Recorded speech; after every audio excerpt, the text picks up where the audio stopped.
Nós estamos numa série de estudos em Gênesis. Eu estou estudando Gênesis, o Flávio está estudando Malaquias, mas nós conversamos há algum tempo com os irmãos e às vezes nós intercalamos, e hoje eu gostaria de tratar de um outro tema. Eu pedi ao Senhor direção, orando: Senhor, o que eu poderia tratar com os meus irmãos? E eu tenho aprendido e compartilhado com alguns irmãos. Eu nunca digo Deus me disse. Eu acho isso muito perigoso. A única vez que eu posso ter convicção absoluta que Deus me disse é quando eu cito a palavra de Deus. Ao contrário, eu prefiro dizer que eu creio que o Senhor tem dado essa direção, alguns sinais que Ele apresenta na sua palavra, mas Deus me disse.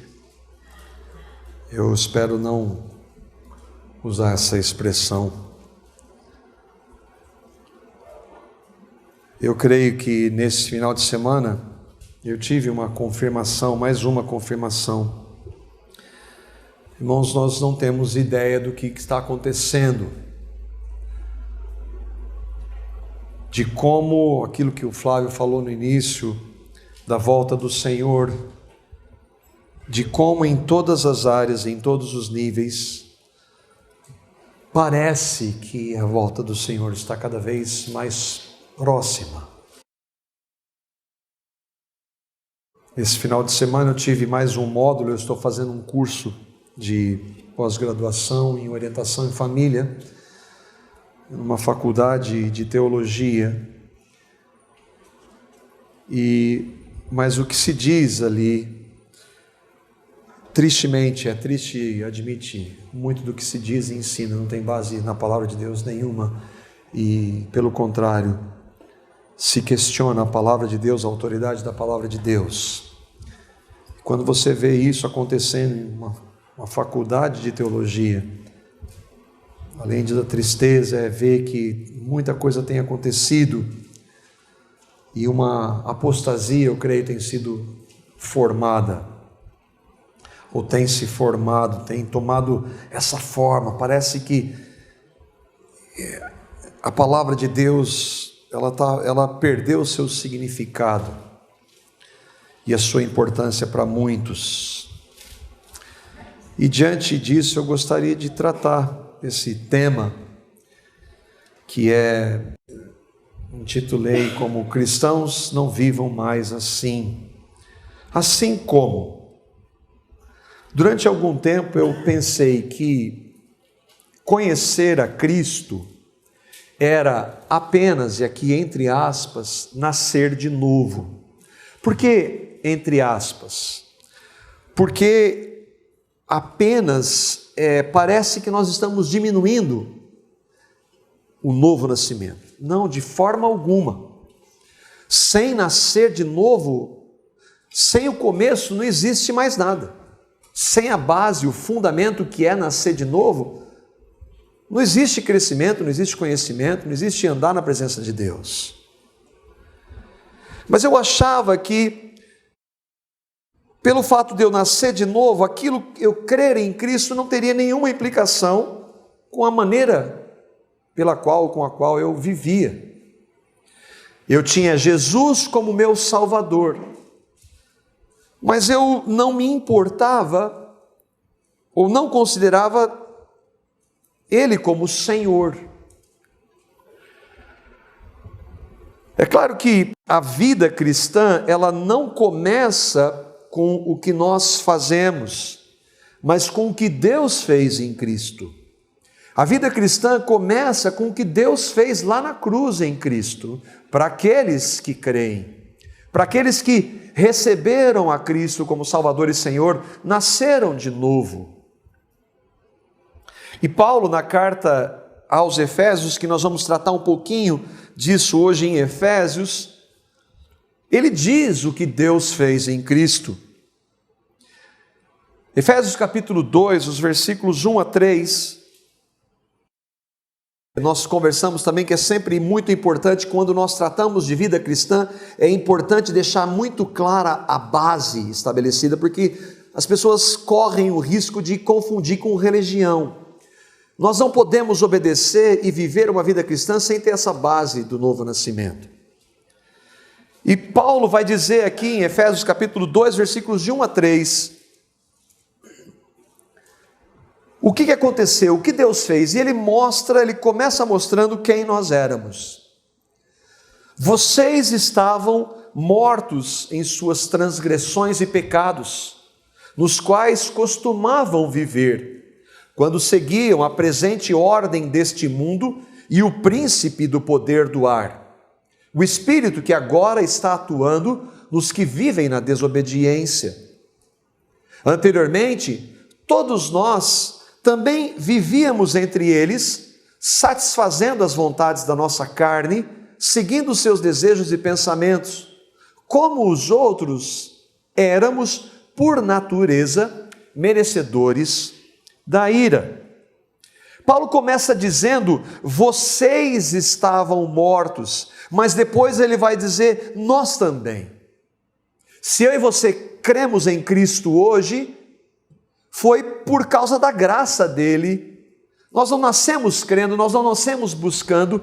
Ele realizou uma intervenção e nos livrou dessa morte que nós estávamos. Nós estávamos mortos, mas mortos que jeito se nós estamos vivos? Morto, que morto esse? Morto é separado. A palavra morte significa separação. Morte nunca significa fim da existência.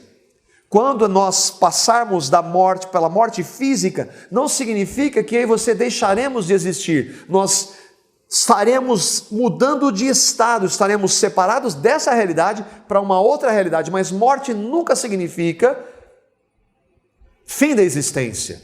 E Paulo aqui está dizendo, nós estávamos mortos em nossos delitos e pecados, e nós estávamos separados de Deus. Por quê? Porque Deus é santo, Ele não tem nada a ver com pecado, nele não há pecado de forma alguma.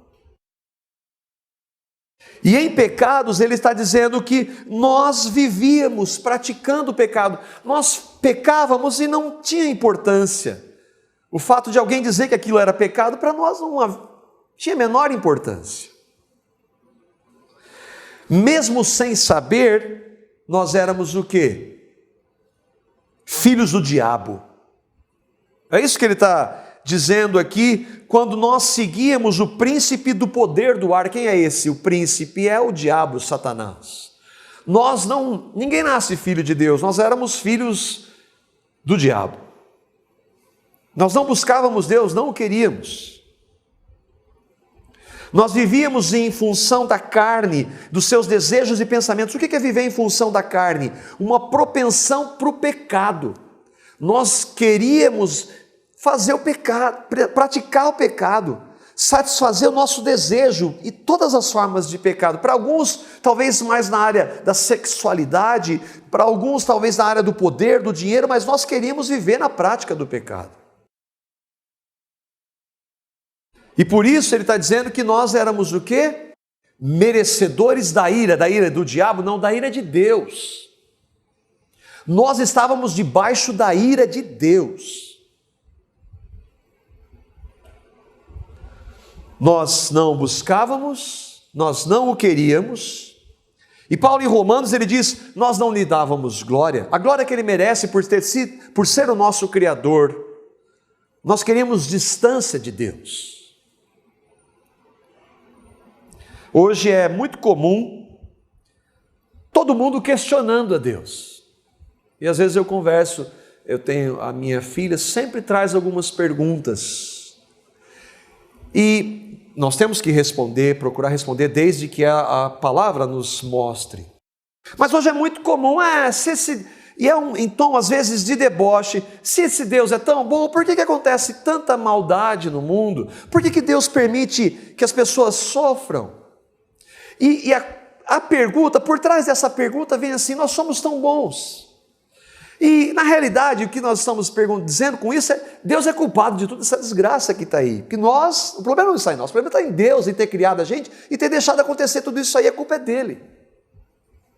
Irmãos, a humanidade rejeitou a Deus. Nós rejeitávamos a Deus. Nós menosprezávamos o nosso Criador. Nós vivíamos de forma obstinada no pecado, sabendo que Ele abomina o pecado. E a culpa é dele, por causa das consequências dos nossos inúmeros pecados, dos pecados da humanidade. O que o mundo vive hoje, se tem um culpado, esse culpado chama-se homem, que foi sim influenciado pelo diabo, mas ele poderia ter dito não. De acordo com a palavra de Deus, ele disse: sim, eu quero ser como Deus. E o mundo está hoje por causa do pecado cometido pelo homem, pelo meu e o seu pecado e de toda a humanidade.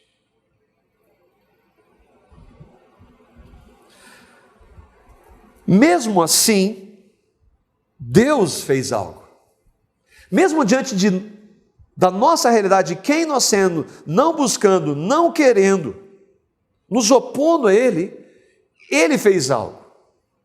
E os versículos 4 e 5, Paulo vai dizer então, o que Ele fez? Todavia, note as palavras em vermelho aí. Todavia, Deus, que é rico em misericórdia, pelo grande amor com que nos amou, deu-nos vida juntamente com Cristo, quando ainda estávamos mortos em transgressões. Pela graça, vocês são salvos. Essas palavras resumem o que Deus fez. E que em nenhuma delas eu e você não participamos em absolutamente nada. Não tem, está melhorando porque... Não, se nós sabemos fazer algo, nós sabemos é pecar. Mas Deus, todavia Deus, apesar de nós, Deus, se Ele não fizesse, não mudaria. E outra, há uma verdade que nós cremos que se chama a graça comum de Deus, e que o homem ele só não é pior do que ele é hoje, porque Deus retém a maldade do homem, porque quando Ele tirar a mão, e Ele vai fazer isso, aí a humanidade vai mostrar o que ela realmente é. Mas Deus teve misericórdia, e aqui é um ponto: se Deus teve misericórdia, é porque éramos responsáveis pelos nossos erros, pelos nossos pecados. Deus tem misericórdia, misericórdia para quem não merece misericórdia. Apesar de nós vivermos contra o Deus que nos trouxe à existência, Ele provou o seu amor, Ele teve misericórdia, que mostrou então o seu amor por nós que cremos em Cristo. Crer em Cristo é o quê? É o que Cristo fez há 2000 anos historicamente, antes da fundação do mundo, biblicamente. Jesus, Ele nunca cometeu nenhum pecado, Ele é Deus, homem, carne. Ele veio e morreu pelo meu e o seu pecado, nós que não o queríamos, nós que não o buscávamos, que o rejeitávamos. E se Ele não fizesse uma intervenção, nós seríamos aqueles que cuspiram nele, que o esbofetearam, que o condenaram injustamente. Ele deu o seu Filho Jesus por nós pecadores, para morrer por nós, porque a única forma que eu e você temos de ter acesso a Deus é pelo que Cristo fez na cruz. E na sua morte Ele levou o nosso pecado, crucificou o nosso velho homem, para que o corpo do pecado fosse destruído e nós não mais servíssemos ao pecado como escravos. E agora nós temos uma nova vida em Cristo, quando nós cremos na sua morte e ressurreição. Isso é nascer de novo. E isso tudo foi feito por Deus. Eu e você não queríamos. Se Ele não colocasse, abrisse os nossos olhos, a nossa mente, nós continuaríamos rejeitando como nós fazíamos antes de termos crido. para os que creem, porque Ele, aprove a Ele na sua soberania, amor, graça e misericórdia a revelar, começou uma vida nova, nova vida. E diante dessa maravilhosa graça, alguns acham que qualquer ensino sobre a vida cristã prática é legalismo, porque o ato salvador de Deus é de Deus para nós não participávamos, é um ato da sua graça soberana.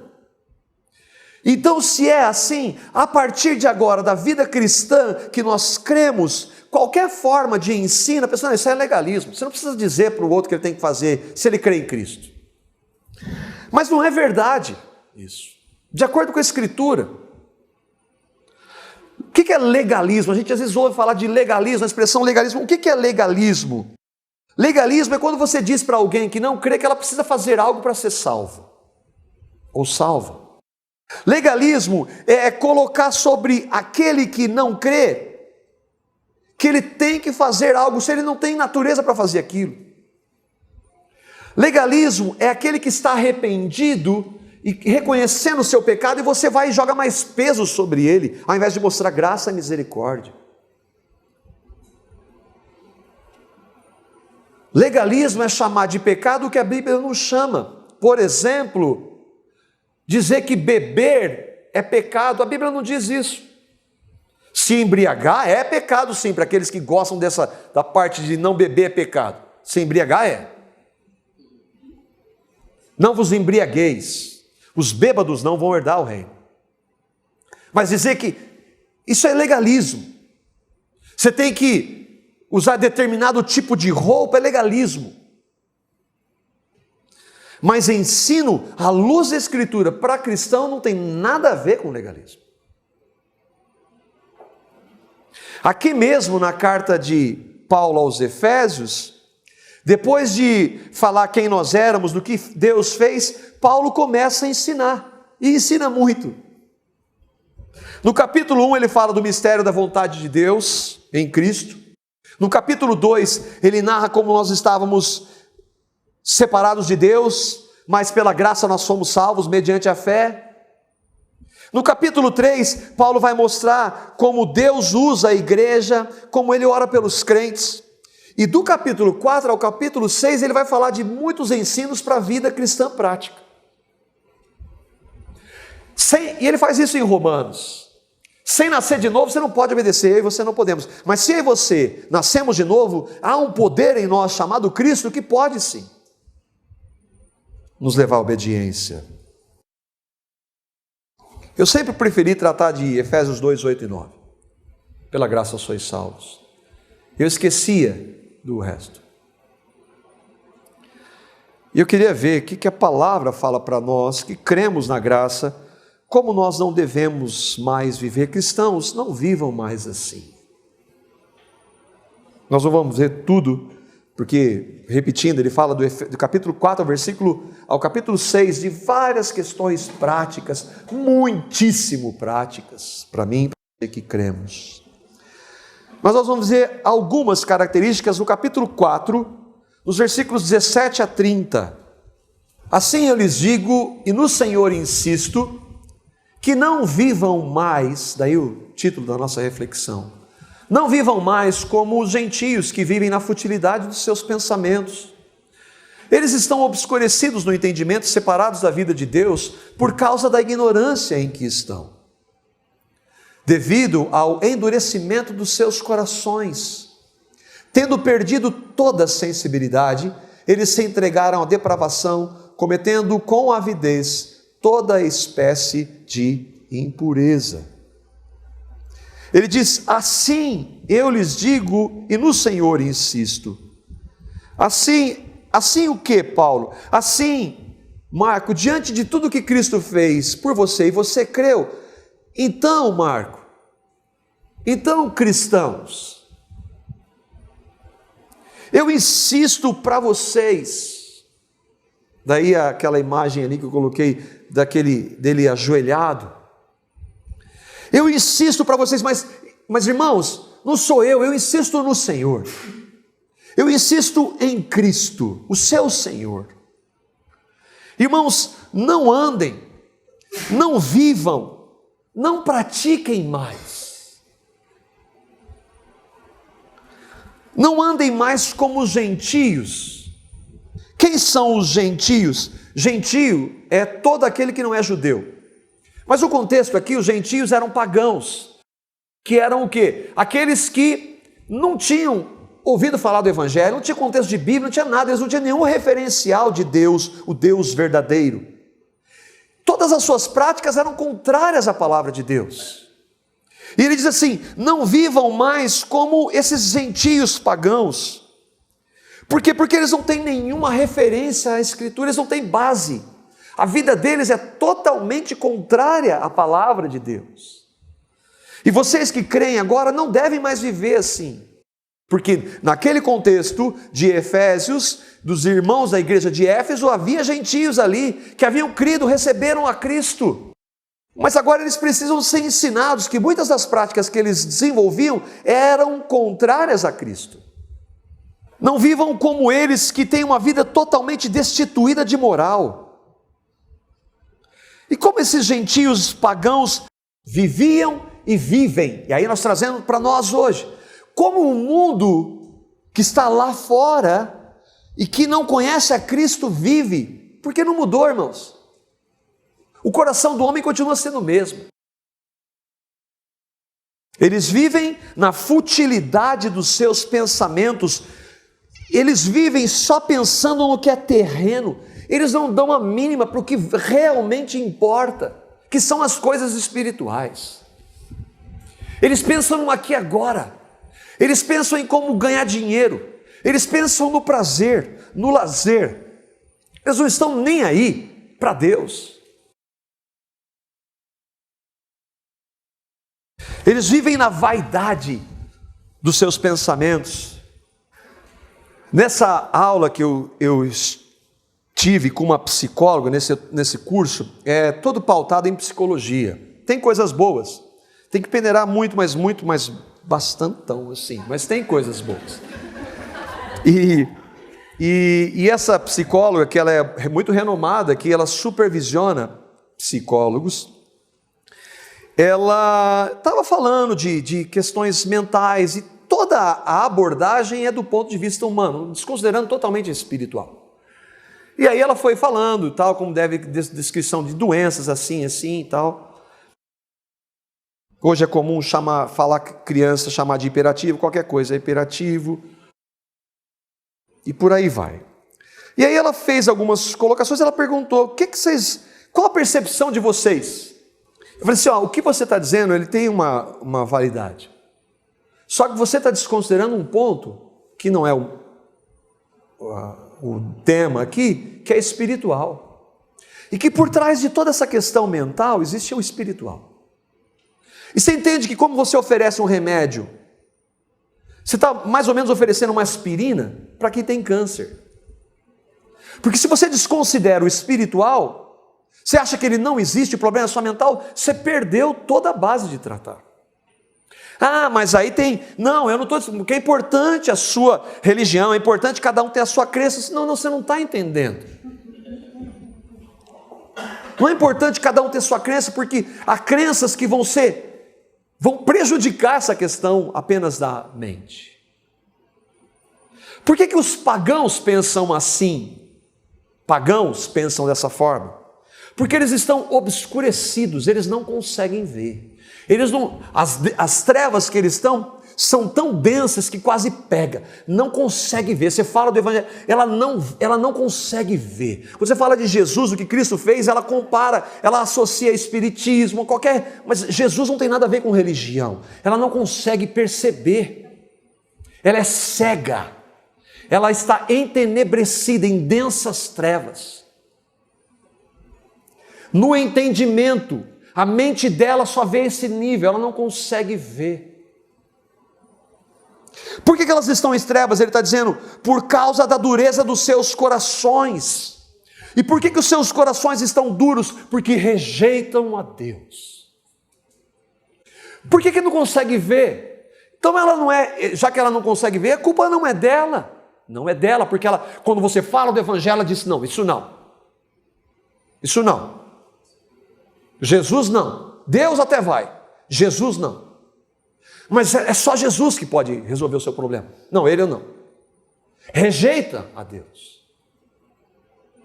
E não importa se elas sejam cultas como essa mulher, ou ignorantes como eu e você. Algumas dessas pessoas estão tão cegas, elas têm a mente tão cauterizada, que Paulo está dizendo que elas perderam a sensibilidade. E Isaías fala de maneira maravilhosa, elas chamam o mal de bem e o bem de mal, e fazem das trevas luz e da luz trevas. A ponto de, nessa aula, conversando, o que é impressionante, uma católica defensora, dizendo que há culturas que são permitidas a pedofilia e que talvez nós tenhamos que rever algumas coisas. Essa cultura, não existe cultura que é permitido, essa cultura é satânica.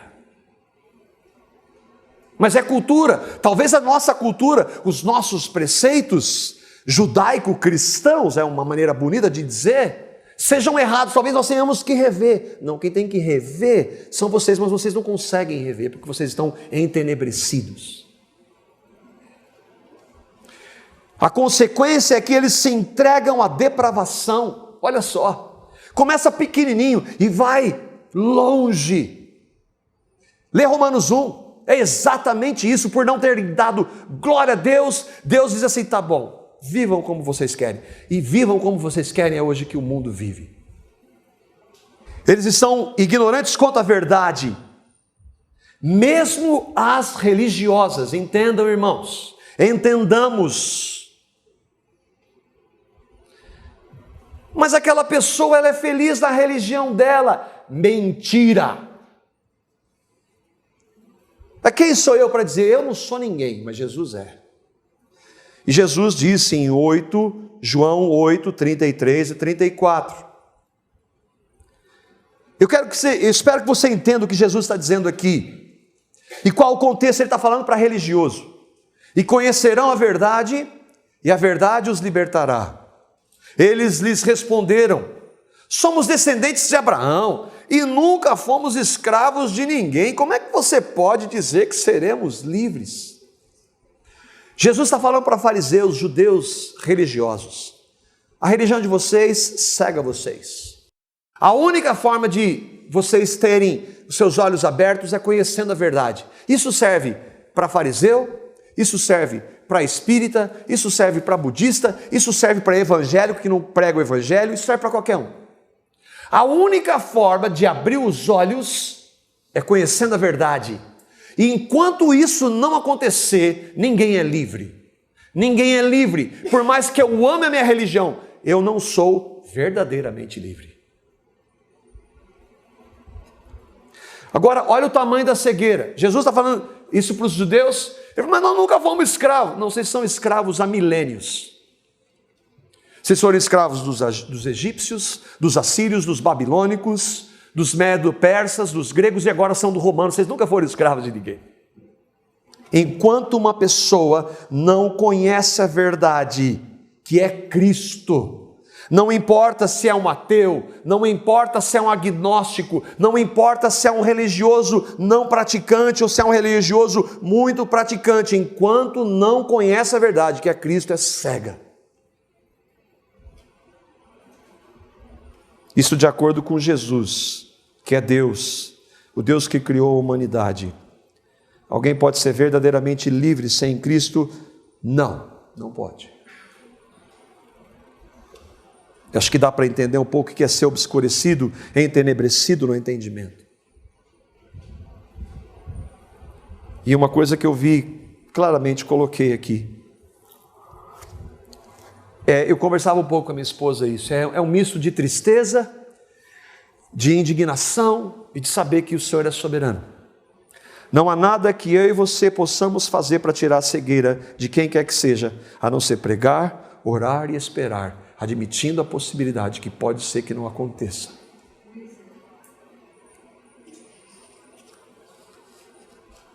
A nossa esperança é que se aconteceu comigo e com você, pode acontecer com qualquer um.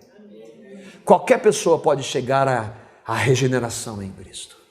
Porque se aconteceu comigo e com você, Pode acontecer com qualquer um. E você está entendendo quando eu estou dizendo que aconteceu comigo, com você, né? Que nós somos os piores. Eu espero que você entenda isso. Bom, até aqui Paulo mostrou aos pagãos, e agora ele vai falar para nós. Os versículos 20 e 24. Ele está falando, ó, não sejam como estes, que nós descrevemos um pouco.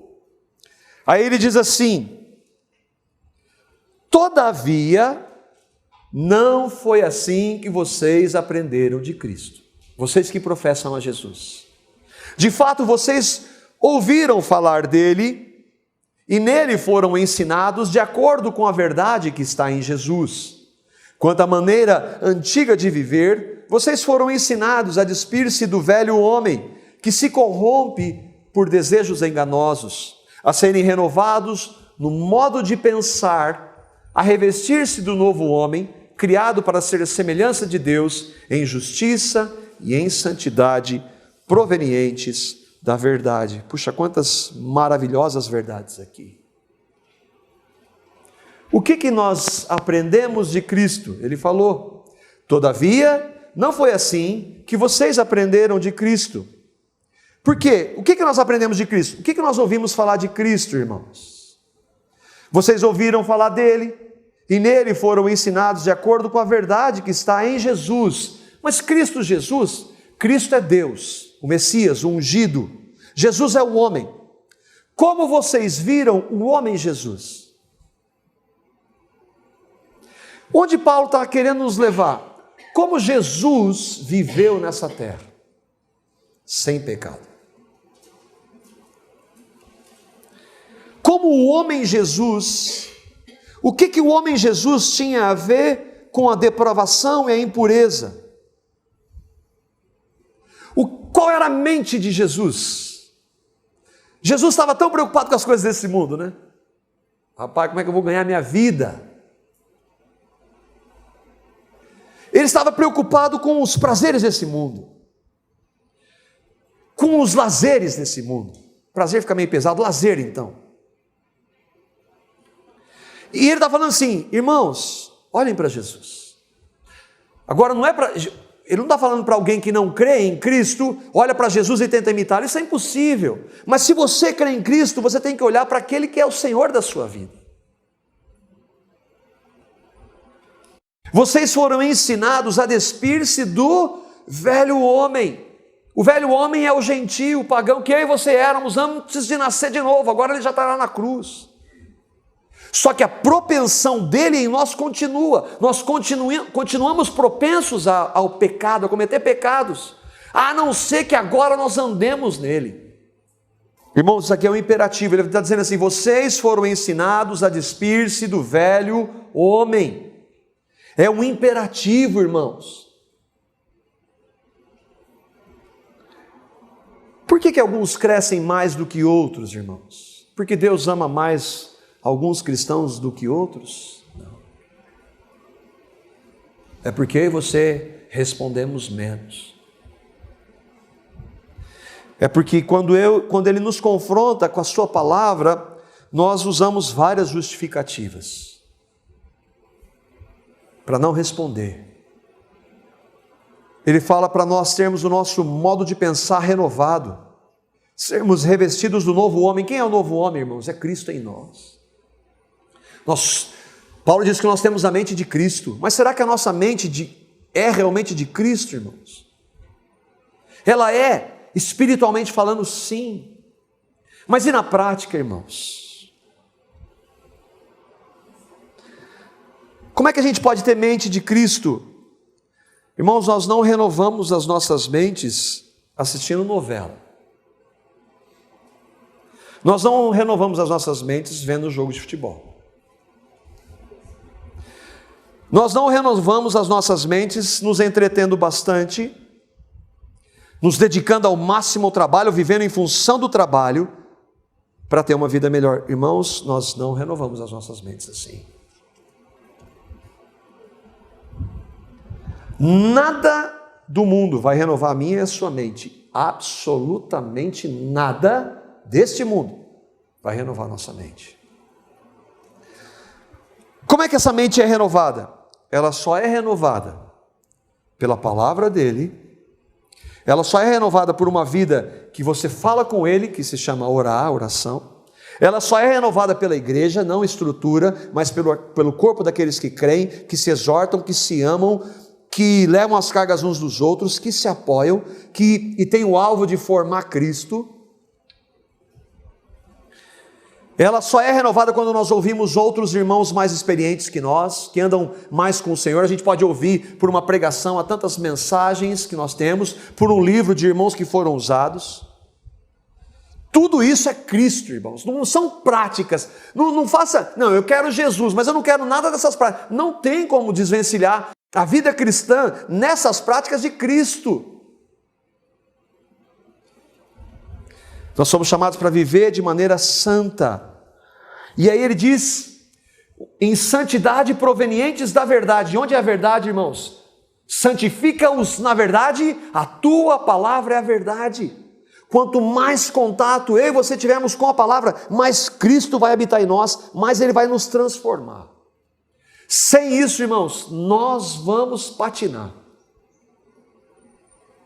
Você entende? Por isso que, quando a gente tem insistido em relação a estarmos juntos, um ponto tão pequenininho de estarmos juntos, nos reunimos nos lares. Que santidade? Aí ele vai falar de algumas questões práticas. Versículos 25 e 27. Quanto mais de Cristo, mais ele vai tratar com essas práticas. Portanto, vocês que estão em Cristo, Cristo é a vida de vocês, lembram do que ele fez tudo por vocês. Portanto, cada um de vocês deve abandonar a mentira e falar a verdade ao seu próximo. Irmãos, não precisa, exegese é um termo teológico que você vai destrinchar o que o texto está dizendo. Não precisa de exegese para o que está aqui. Irmãos, digam a verdade uns para os outros. Agora é a minha deixa, então Flávio, é assim, assim, não. A verdade em amor. Irmãos, luz e trevas, verdade e mentira. Nós somos filhos de Deus, não filhos do pai da mentira. Tratar com verdade, irmãos, isso é, e aí eu voltando para o Senhor, conhecereis a verdade. Quando nós conhecemos a verdade, nós começamos a viver na verdade. Na prática da verdade, às vezes é duro, irmãos, às vezes é difícil tratar com verdade, porque eu não gosto de ouvir a verdade. Eu não sei vocês, talvez vocês sejam uma exceção. Eu não gosto de ser confrontado com a verdade. Mas a verdade liberta. A verdade de Cristo liberta. E a prática da verdade em Cristo também liberta. Quando nós exercitamos, irmãos, os nossos relacionamentos se solidificam. Ele está falando para a igreja, mas está falando para qualquer prática. E lá no mundo, o que tem mais no mundo de pagãos entenebrecidos é mentira. Eu tenho que cumprir umas horas nesse curso. Tem que cumprir. E essa querida disse, Marco, coloca um pouquinho mais aí nessas horas, o que é que tem?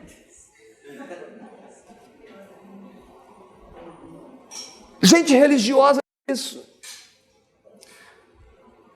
Pois todos somos membros uns membros de um corpo. Por isso que ele está falando, especialmente entre nós, igreja. Quando vocês ficarem irados, não pequem. Outra, a ira não é assim, eu fiquei com uma raivinha, assim, alguém me magoou. Não, ira é contra a injustiça, é uma indignação contra o que é errado. Eu me fico indignado com esse governo, mas eu não posso chamar a presidente do nosso país, que foi colocada lá por Deus, e xingá-la não, irmãos. Esse tá aí. E aí vai o crente dar aquele maravilhoso testemunho. Nós somos chamados para orar pelas autoridades que Deus instituiu. E outra, sabe por que Deus coloca essas autoridades aí? Porque nós merecemos. De onde você está tirando isso? Eu estou tirando quando Deus estabeleceu Nabucodonosor, um dos piores impérios que subjugou Israel. Eu coloquei você aí, Nabucodonosor, para tratar com o meu povo. Entende como a percepção é diferente?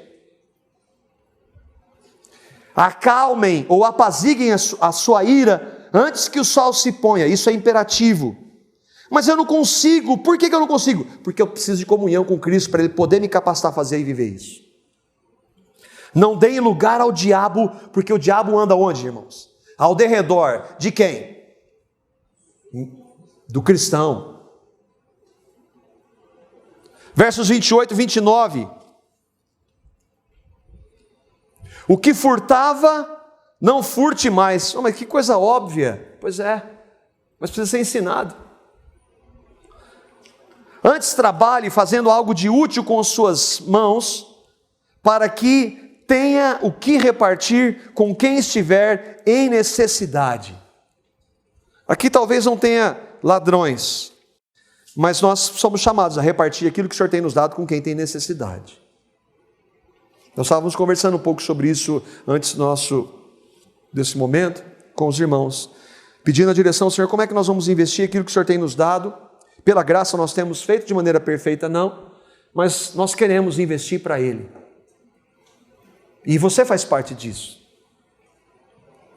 Quer saber onde a gente investe? Onde o seu dízimo e oferta é investido? Está lá no painel lá. Se você quiser perguntar, pode perguntar para mim. Não tem problema nenhum não. Não fico chateado não. É um prazer. Ou para os irmãos aqui do ministério.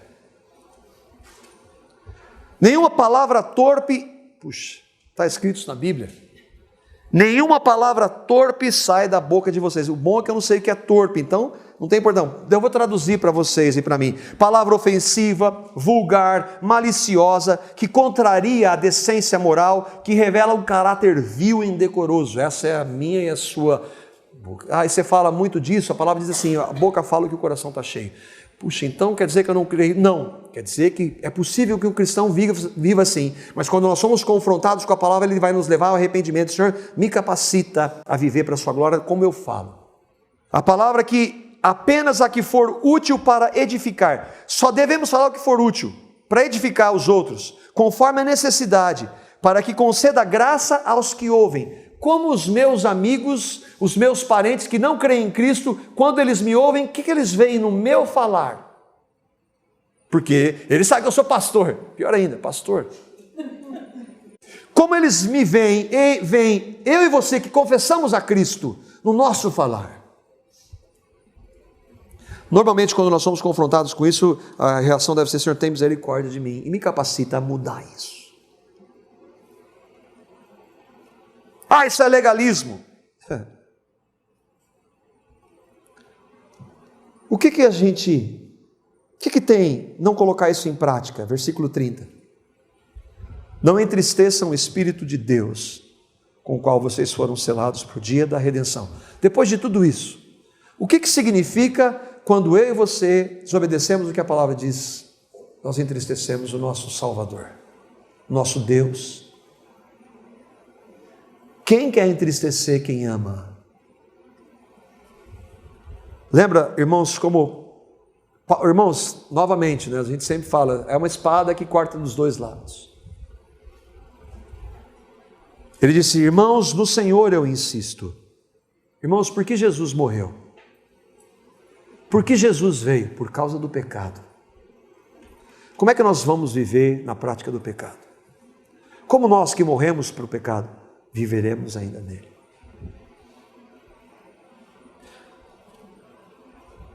Quando recebemos o amor, a misericórdia e a graça do Pai em Cristo, fomos selados com o Espírito Santo para sempre. Quando nós pecamos, nós não perdemos salvação, não. Não se perde salvação que foi dada pela graça, mas nós podemos entristecer o nosso Senhor. Eu não quero, irmãos, eu não quero, e eu espero que você não queira também. Como viver sem entristecer o Espírito, irmãos? Paulo vai terminar a carta de Efésios nos dando as armas. Eu só quero ler esse texto e aqui nós terminamos. E eu destaquei algumas palavras que mostram quais são essas armas para que nós vivamos uma vida santa. Efésios capítulo 6, versos 10 a 18, é chamada a armadura de Deus. Ou melhor, do versículos 13 a 18 diz assim. Por isso, está falando para os mesmos irmãos, para mim e para você, vistam toda a armadura de Deus, toda, para que possam resistir no dia mau e permanecer inabaláveis. Depois de terem feito tudo, assim mantenham-se firmes, cingindo-se com o cinto da verdade, lembra, de tratar com a verdade, vestindo a couraça da justiça, a justiça em Cristo, tendo os pés calçados com a prontidão do evangelho da paz. Além disso, usem o escudo da fé, com o qual vocês podem apagar todas as setas inflamadas do maligno. Nós temos a base, nossa fé em Cristo é a nossa proteção, mas nós precisamos andar nisso. Usem um capacete da salvação, a certeza da salvação que nós temos em Cristo, ninguém nem nada pode nos tirar isso. A espada do Espírito, que é a palavra de Deus. Orem no Espírito em todas as ocasiões, com toda oração e súplica. Tendo isso em mente, estejam atentos e perseverem na oração por todos os santos. Se nós levarmos essa armadura, nós vamos viver como o Senhor quer que nós vivamos, porque Ele vai nos dirigir e nos capacitar. Com as armas dele, é possível nós não vivermos mais como os gentios. Amém?